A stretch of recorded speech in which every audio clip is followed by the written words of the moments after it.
하나님 말씀은 구약성경 창세기 45장 25절에서 28절까지입니다. 우리 같이 한 목소리로 함께 읽겠습니다. 그들이 애굽에서 올라와 가나안 땅으로 들어가서 아버지 야곱에게 이르러 알리어 이르되 요셉이 지금까지 살아있어 애굽 땅 총리가 되었더이다. 야곱이 그들의 말을 믿지 못하여 어리둥절하더니 그들이 또 요셉이 자기에게 부탁한 모든 말로 그에게 말하매 그들의 아버지 야곱은 요셉이 자기를 태우려고 보낸 수레를 보고서야 기운이 소생한지라. 이스라엘이 이르되 조카도다.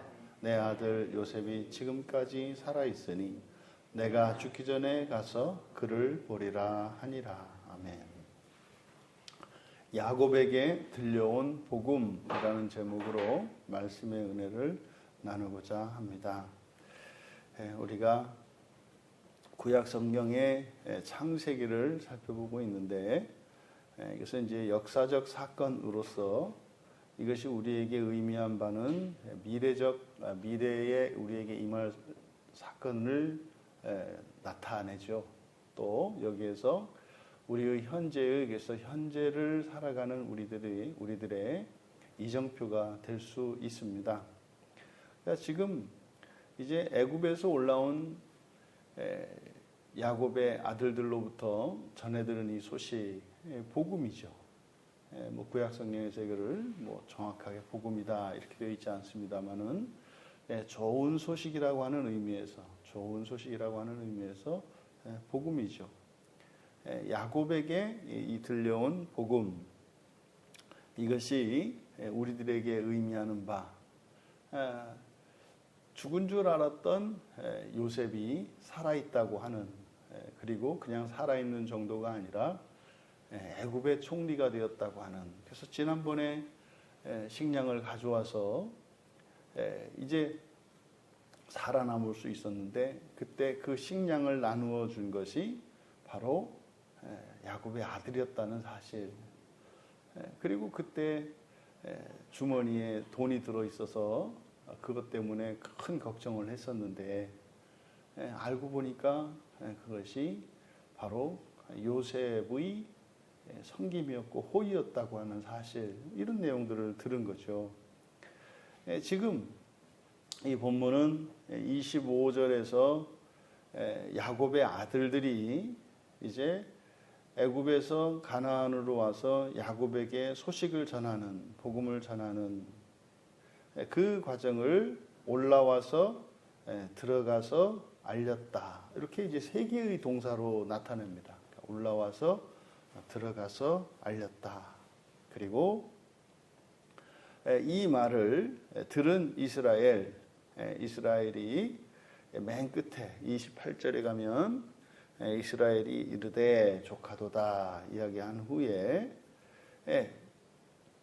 내 아들 요셉이 지금까지 살아있으니 내가 죽기 전에 가서 그를 보리라. 28절에 이스라엘이 이르되, 그러니까 그 아들들로부터 복음을 전해들은 이스라엘의 반응을 또 이렇게 나타내고 있습니다. 그러니까 그 소식을 듣고 난 이스라엘이 크도다, 조카다라고 이제 번역이 되어 있는데 이것은 무엇을 의미할까? 여기서 조카다라고 번역된 이 말은 많은 또는 큰 이러한 뜻이거든요. 그러니까 우리가 미루어 짐작하되 이제 하나님의 은혜라고 넣을 수가 있겠죠. 하나님의 은혜가 크다 이런 의미겠죠. 그리고 내가 갈 것이다. 그리고 그를 볼 것이다.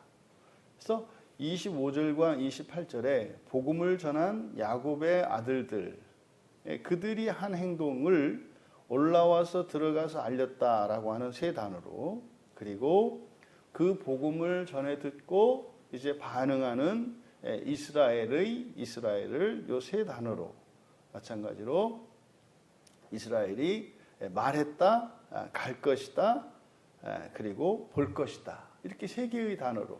그러니까 복음을 전하는 것과 또 복음을 전해 듣고 그에 대해서 반응을 나타내는, 그래서 이렇게 25절과 28절에 복음을 전하고 복음을 들은 사람의 반응을 나타내고 있고, 이제 그 중간에 26절과 27절에 복음의 내용이 담겨 있습니다. 그러면 야곱이 그의 아들들에게 들은 복음의 내용의 첫 번째, 요셉이 지금까지 살아 있다는 거예요. 놀랄 노자 아니겠습니까? 지금 20년 전, 22년 전 사건이란 말이에요. 만약에 여러분 가족 중에 누군가가 22년 전에 말입니다, 불의의 사고로 이미 죽은 것으로 알고 시신도 없이 장례를 치렀단 말이죠. 그런데 22년이 지나서 살아있다는 소식을 들은 거죠. 근데 뭐 그뿐입니까? 애굽 땅의 총리가 되었다는 거예요. 그랬을 때, 이 복음이 들려졌을 때 야곱이 어리둥절했다 그래요. 26절의 끝에 어리둥절했다. 여기서 어리둥절하다라고 번역한 이 말을 그대로 직역하면 마음이 무감각하다, 뭐 이렇게 됩니다. 마음이 무감각하다. 여기에 이제 마음을 의미하는 레브와 무감각하다라고 하는 푸구로 이루어진 문장이거든요. 그러니까 마음이 무감각했다. 이게 무슨 뜻이겠습니까?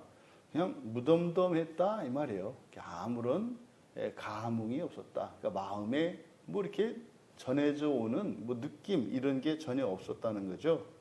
그 이유는 왜냐하면 야곱이 그들의 말을 믿을 수 없었기 때문에, 믿지 못했기 때문이다. 그러니까 복음은요, 믿음으로 마음에 전해집니다. 복음은 믿음으로 마음에 전해져요. 그러니까 믿음이 없으면 그 복음이 아무런 의미가 없게 들리는 겁니다. 지금 야곱의 경우가 그런 거예요. 그토록 사랑했던 요셉이 살아있고 애굽의 총리가 되었다고 하는 사실이 얼마나 반갑고 놀라운 사실입니까? 이 복음을 들으면 그 즉시 야곱은 기뻐 뛰어야 하는 거죠. 죽은 내 아들이 살아있다니, 애굽의 총리가 된 것은 뭐 자체하고라도 그냥 죽은 줄 알았던 그 아들을 평생 야곱 자신의 가슴에 생매장을 하고 말이죠.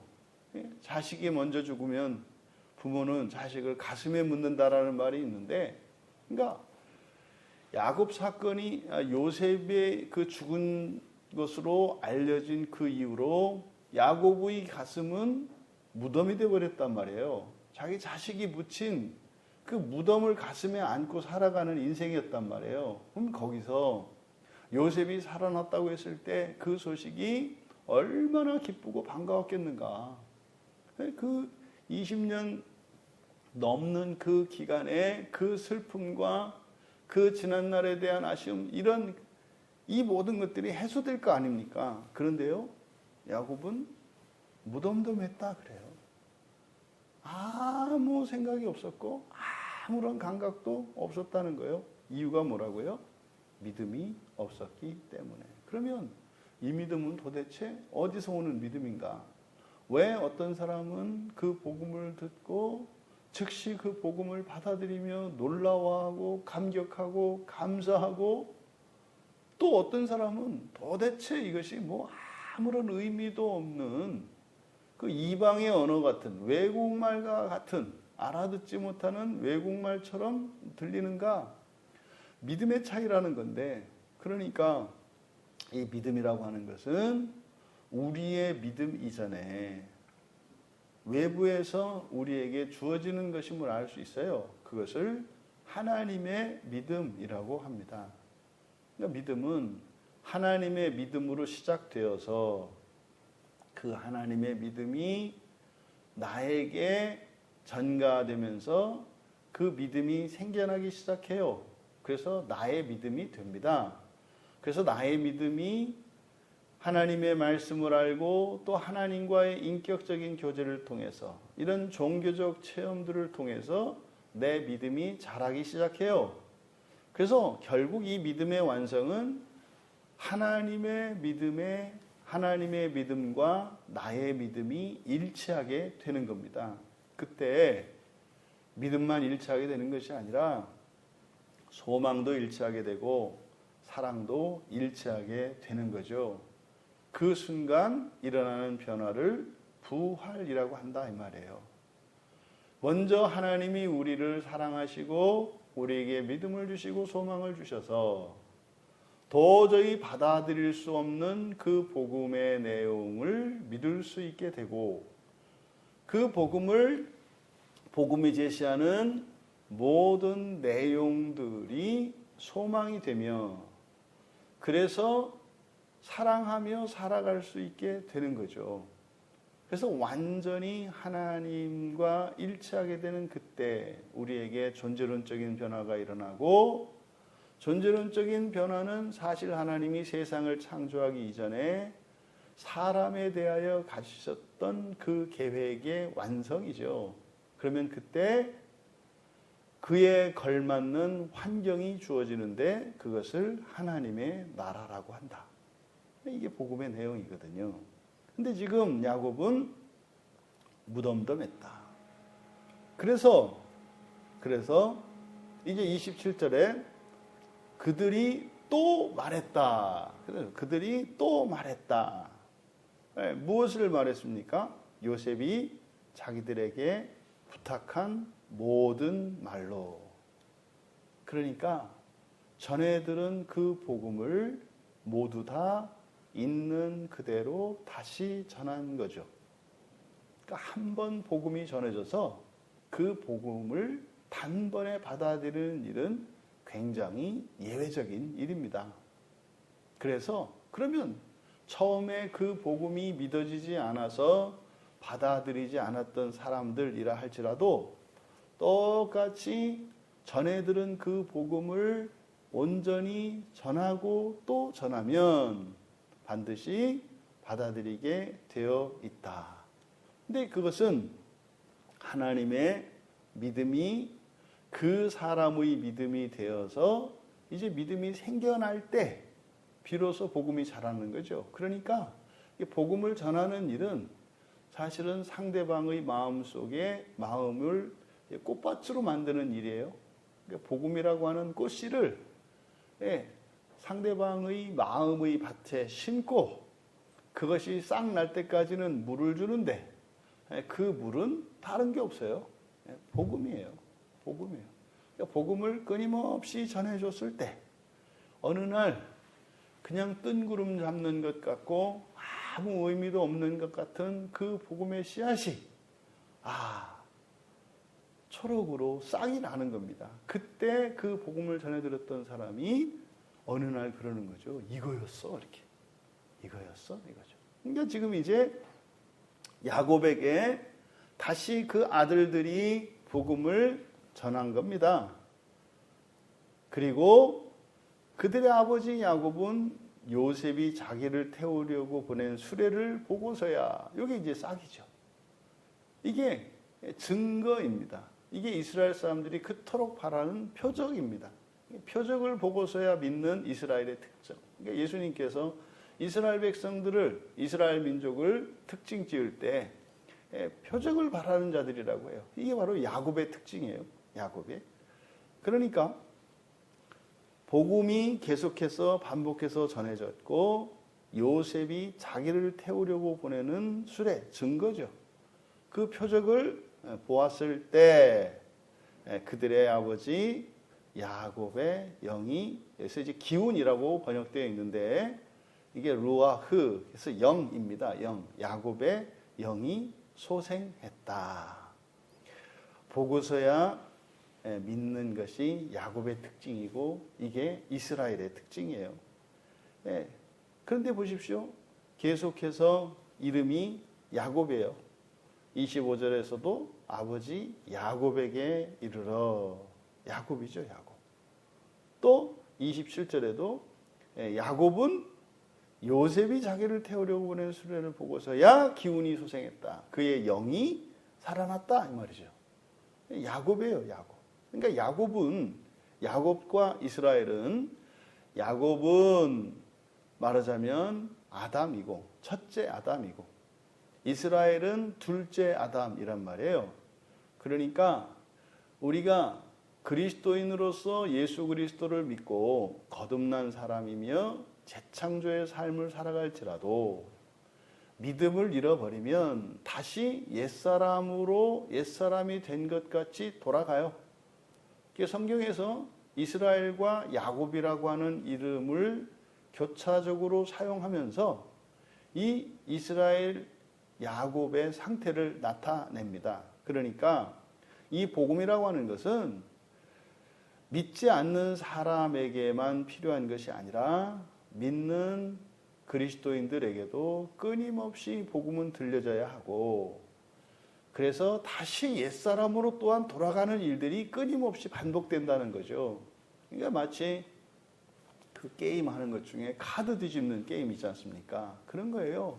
우리의 마음이 천갈래 만갈래 이렇게 조각나 있는데 그게 끊임없이 뒤집어지고 자빠지고 뒤집어지고 자빠지고 하는 일들이 계속 일어나는 거예요. 근데 어떻게 해요?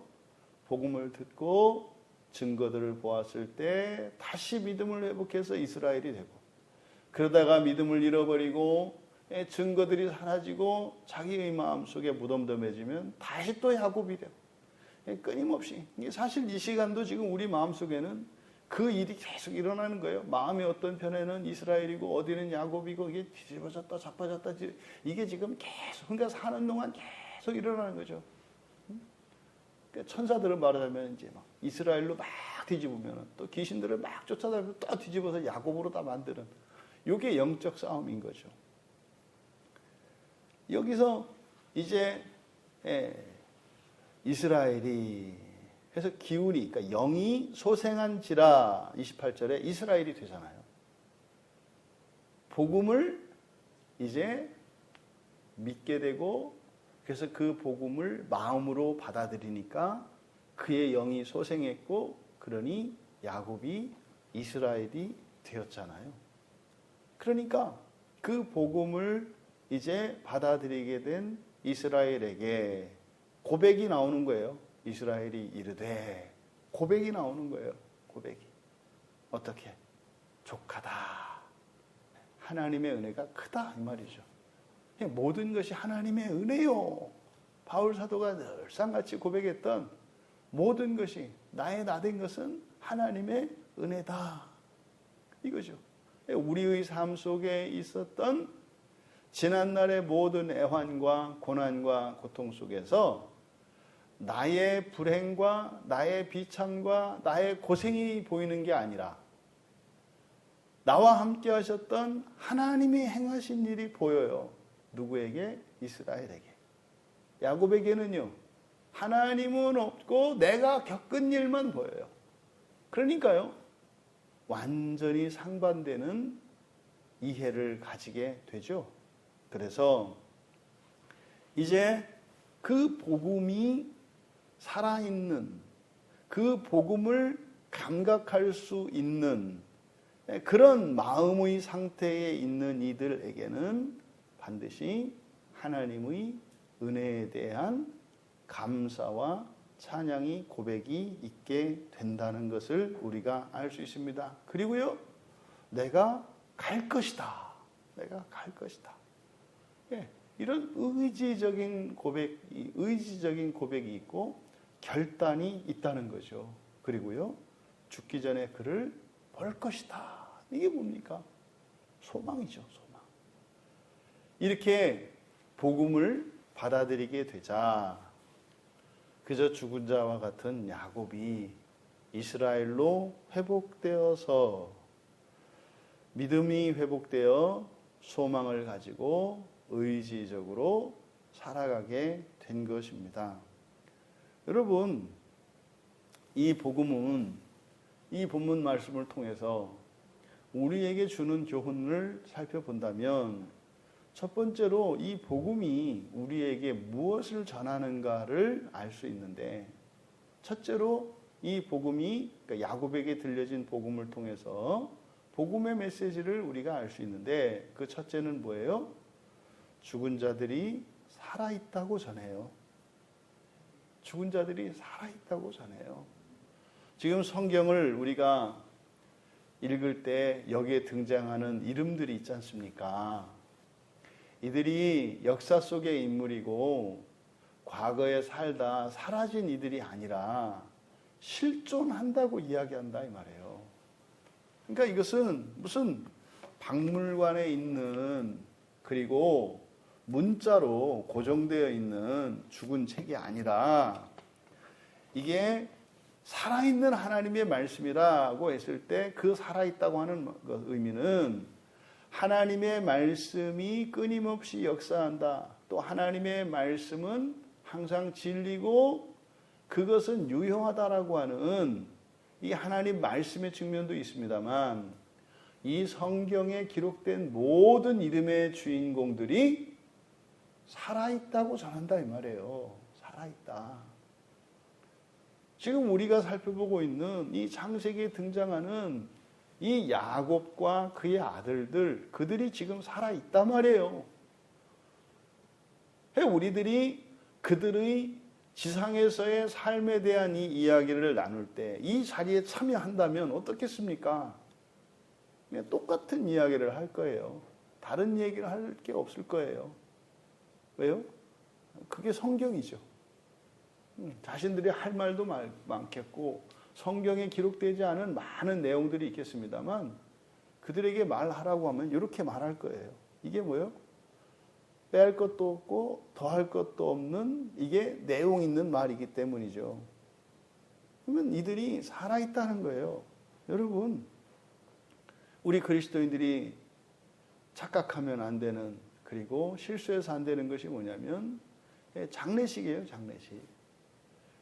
장례식은 뭐 다시 볼 수 없는 영원한 이별 이것이 아닌 거잖아요. 그리고 절대로 그 고인이 된 그분들을 마음에서 지우려고 하면 안 돼요. 언제부턴가 우리 한국교회 안에 죽은 성도들을 그냥 그 순간 다 지워버리는, 돌아가신 분들을 떠올리지 않고 그분들의 삶에서 유익을 얻고 그분들의 삶의 그들이 일으켜낸 그 진전의 토대 위에서 더 나은 진전을 향해서 나가는 게 아니라 끊임없이 똑같은 밑바닥에서 시작해서 똑같이 올라가는, 그러니까 반만년의 역사가 계속된 우리나라가 집으로 치면은 지붕이 얹혀지지 않은 1층 집이에요. 다 미완성. 수천 년 동안 1층짜리 집을 계속 짓고 지붕이 없는 그런 집만 계속 짓고 짓다가 죽고 짓다가 죽고 이렇게 되는 거죠.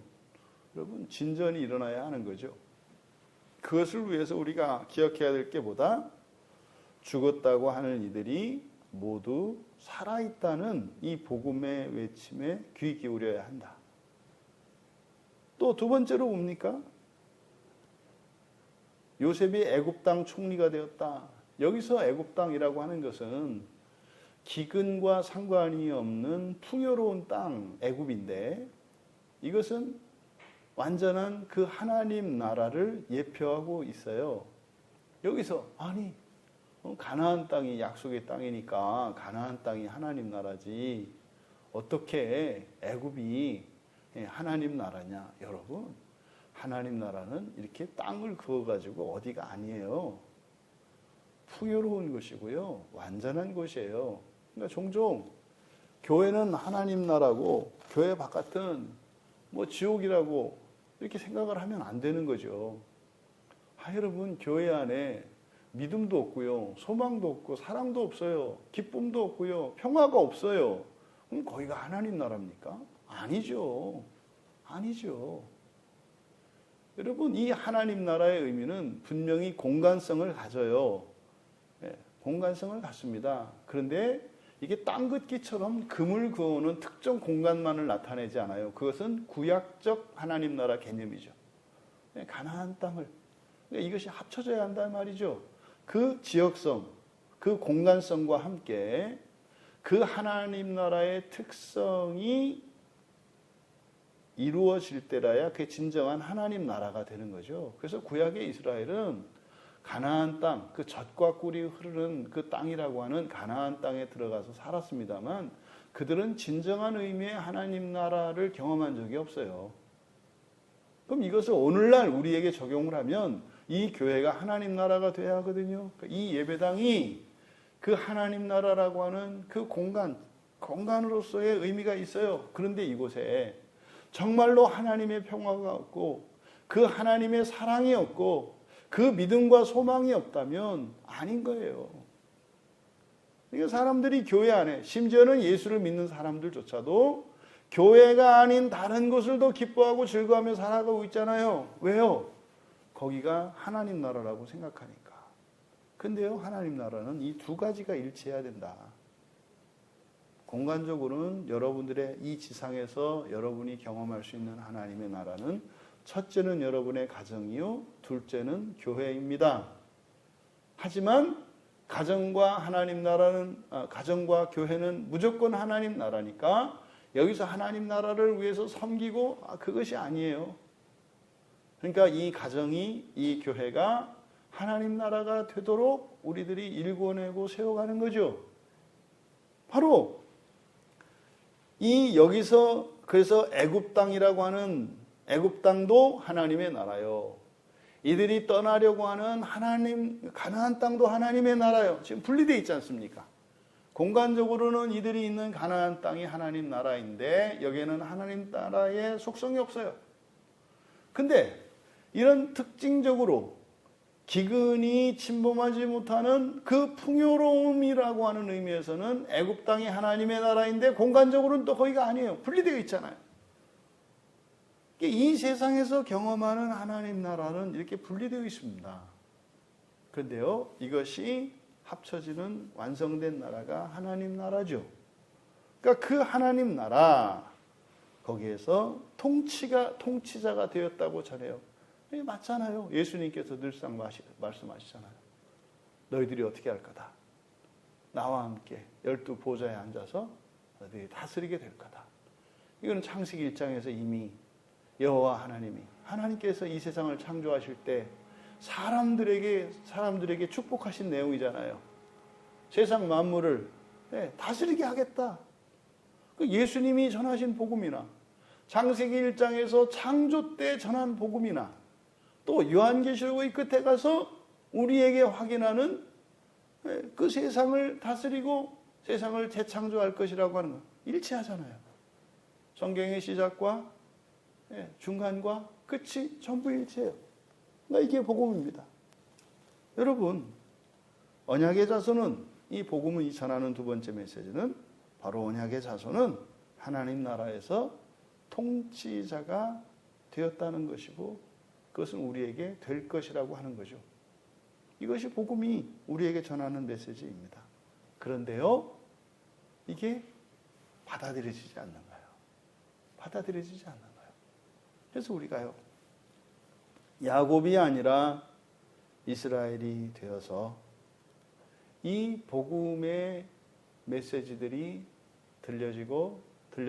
들려질 때마다 믿어지고 그것이 하나님 나라 소망이 되어서 날마다 새로워지기를 우리가 간구해야 합니다. 그럼 여러분, 야곱이 믿지 않았던 야곱이 믿음을 회복할 수 있도록 그 아들들에 의해서 들려진 요셉이 말한 그대로 이것은 우리에게 무엇이겠습니까? 성경이겠죠. 성경이 우리에게 반복적으로 온전히 그대로 전해지면 하나님이 믿으시는 사람들은 반드시 믿음이 자라게 되어 있다. 그러면 야곱이 복음을 들었고 또 그 믿음이 회복되게 되었던 계기가 뭐였어요? 수레를 본 거잖아요. 수레를 본 거잖아요. 그러면 이 수레가 그러니까 보지 않고도 믿는 것이 복됩니다만 봐야 믿는 게 우리들의 한계란 말이에요. 이게 야곱된 우리들의 모습이거든요. 그러면 그것이 무엇이겠습니까? 그 수레에 해당하는 것이 교회겠죠. 교회가 복음을 듣고 그것을 믿을 수 있도록 하는 그 수레가 되어야겠다. 교회의 첫 번째는 여러분들의 가정이겠고, 그리고 이 교회이겠죠. 하나님의 온전한 복음인 성경이 끊임없이 들려지고 듣는 여러분들 되시기를 바라고, 또 여러분들의 가정과 우리들의 교회가 그렇게 증거가 되어서 하나님이 믿는 사람들임에도 불구하고 아직 그 믿음의 씨앗이 자라지 못하고 있는 이들에게 믿음이 자라나 하나님 나라의 소망으로 살아가는 일들이 끊임없이 일어나기를 주님의 이름으로 축원합니다. 존귀하신 하나님, 이 세상을 살아가는 모든 사람들을 하나님께서는 구원하시기를 기뻐하시고 또한 그들을 온전히 부활시키실 수 있는 하나님이신 것을 믿습니다. 하나님의 완전한 그 믿음 안에서 아직 자신의 믿음이 자라지 않은 이 세상의 거의 모든 사람들에게 하나님의 복음인 성경 말씀이 들려지게 하여 주시고, 또한 하나님께서 이 세상에 그 하나님 나라로 인도하기 위하여 세우신 믿음의 가정들과 믿음의 교회들을 통하여 이 땅에 믿지 않는 수많은 주의 백성들이 믿음을 회복하여 하나님 나라 소망으로 살아가는 일들이 날마다 더욱 일어나게 하옵소서. 감사하며 예수님의 이름으로 기도하옵나이다.